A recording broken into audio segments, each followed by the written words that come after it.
The sat phone vibrated against my chest in the thin air of the Andes. The call came through scrambled, heavy with static. Her voice, an old friend, a nurse, shaking, crying, "Your daughter, she's in the ICU." Silence inside me. My heart didn't move, not yet. She swallowed the next words like they were shards of glass. "A diplomat's son, drunk. His car hit her. She's broken, inside and out." Then softer, almost afraid to say it, "He's already gone. They put him on a plane, immunity. He won't face trial." I stared into the white ridge of the mountain, wind cutting my face. My men looked at me, waiting. I signaled for extract.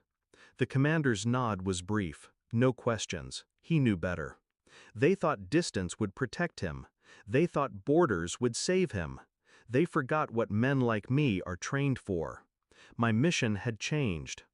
On the flight back, I thought of her. Small hands gripping mine when she was little. The way she used to wait at the door when I came home from deployments, eyes glowing. Now she lay somewhere under tubes and wires. And the man who shattered her body sat free, his bloodline wrapped in a shield called diplomacy. I didn't cry, couldn't.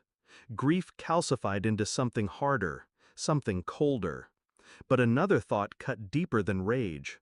Where was her mother, my ex-wife? She hadn't called me, not once.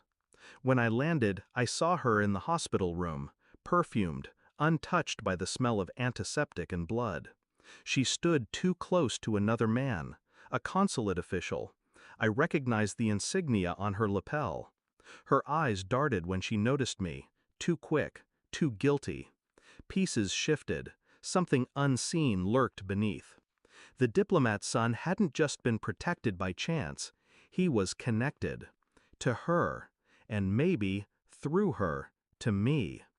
I played my part, quiet father, stoic soldier.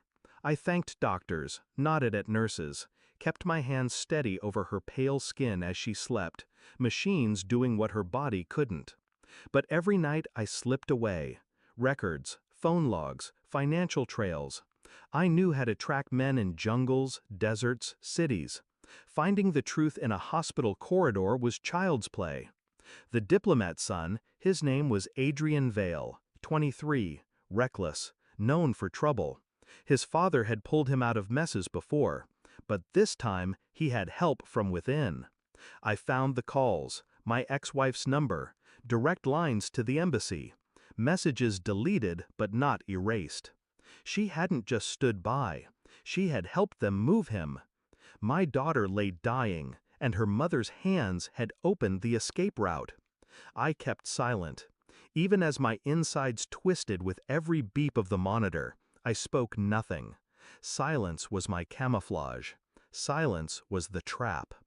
The evidence came in a slim envelope. A contact in the police slid it under my coffee cup. Flight manifests, logs, and a transfer of funds into her account. Thick enough to buy silence. I waited. Not long. She arrived the next morning, hair perfect, face painted as if grief were just another costume. She whispered to the man with the insignia, glanced at my daughter, then at me.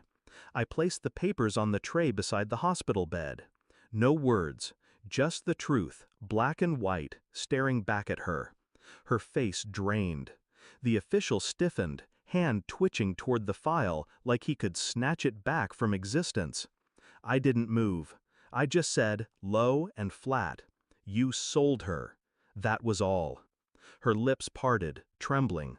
Explanations clawed at her throat but never escaped. The silence pressed heavier than any scream. I let the embassy know. Not through the police, not through channels they could bend. Through men who answered to flags higher than theirs. Adrian Vale wasn't untouchable anymore.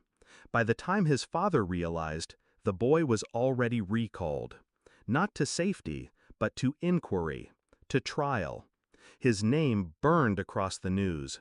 The immunity shield shattered. And my ex-wife? Her accounts froze.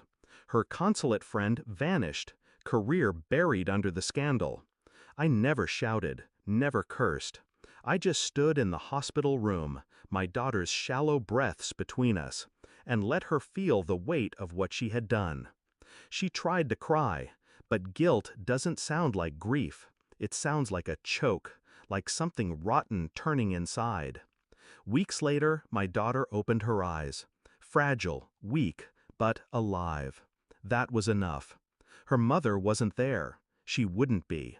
The courts would see to that. I sat by the bed, the morning sun spilling across her face. She looked at me with confusion, then recognition. I forced a smile, cold but steady. Inside, the storm finally went quiet. They thought distance would save him. They thought betrayal would break me. But I had been forged in places where mercy dies. And I will never forgive what she chose. The last time I saw her, she was smaller than I remembered, shaking, begging. I walked past without a word. Because the cruelest revenge isn't violence, it's indifference. And she was already forgotten.